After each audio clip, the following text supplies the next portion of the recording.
अरे जल्दी देना स्पांस। लेट्स मत करो।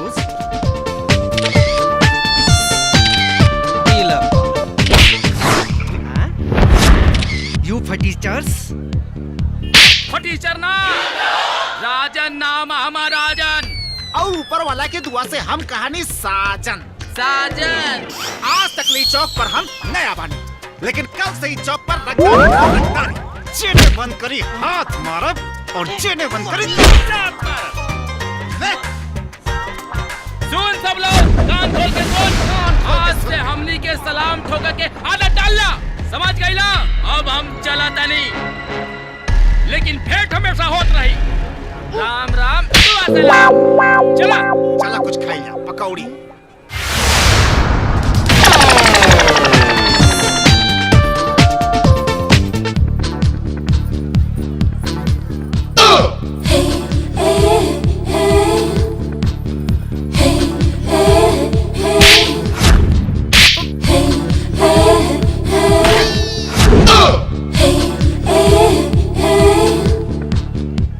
भिखरियन के भीख आ बुर्बक के सीख, गुलाबो ना तो कबो देले बड़ी आ ना कबो दी है। खबरदार जे हमर पकौड़ी में हाथ लगावे के कोशिश कैला। मैडम, ऐसे उघार के अपन पकौड़ी रखबू ना तो हम का केहू भी खा जाई। बिना आठी के आम और तू बिना तीर के कमान। चुपचाप यहाँ से चल जो, ना तो हाथ पे थूक लगा के ऐसा झापड़ मारब कि पापड़ के जैसन पटपड़ा जेबल लोगन। अच्छा ए हो ए, तू लड़की हो, तू लड़के बन के रहा, ना तो उठा के पटक के रगड़ा, बुझलू?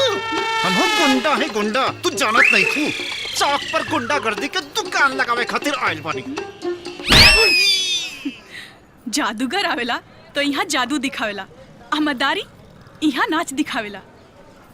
अगर तोहनी के सचमुच के गुंडा हवसन त गुंडागर्दी करके दिखाव। अच्छा, गुंडागर्दी दिखाई? हाँ। गुंडागर्दी देखबू? अरे हाँ। तो देखा।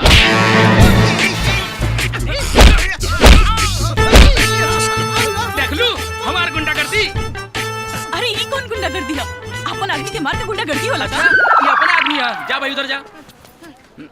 अब क्या दिखाई? अरे पी ला। अरे मेरी जान, मीठा पी ला। ऊ देख, ओहनी के हवसन लाइसेंसी गुंडा, सम्राट बिहारी के गुंडा। ओहनी से भीड़ के आ जाइबा तब हम तके मानब कि तू बड़ा होने देखा। तब हम मानब कि तोहन लोग असली गुंडा बाड़ा। आ खाली मन में ना करब, अपना हाथ से ठूस ठूस के पकौड़ी भी खिलाई, बुझाई? त जा। ओके मैडम, लव यू। हम हो जाएं, तू खुद निपट के आ जाए। तू जइबा के उठाई कौन? ओके ओके, जाता नहीं। जा बेटा, तू दोनों जना तो गईला। चल भाग, चल। बाल चल, चल। हम बताएं? हाँ, है ना, एक, दो, देखा। तीन, चार, पाँच, आ जाओ भाई। अब तू बतावा।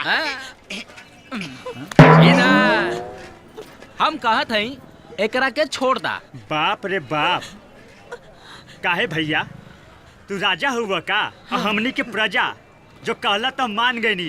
राजा की जय हैं? राजा की जय। अरे बकचोनर सुन, कहा बे? हमनी के ना हुकुम करब ना फैसला करब, सीधा सजा देव सजा। वो 208 हड्डी तूड़े के सजा। ओकरा बाद फिर कहत रहबा, राजा की जय, राजा की जय। ध्यान से सुन, अगर हड्डी बचावे के बा तो लड़की के छोड़ दा और यहाँ से भाग जाओ। ना छोड़ब ता। ए साजन, आओ तू बताओ एकरा के। अब बताई? अबे इधर। हम बताई? है ने सुन, हम बताई का कर सकेली? बतावा। हट पीछे हट, हट। हाँ? ऐसे पकड़ेंगे हम, ध्यान रखिए। और जानी।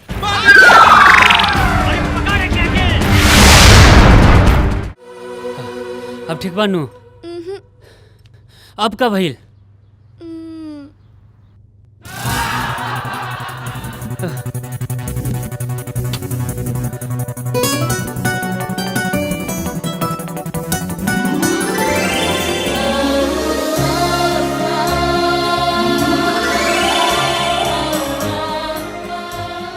केहू देखत नहीं ना?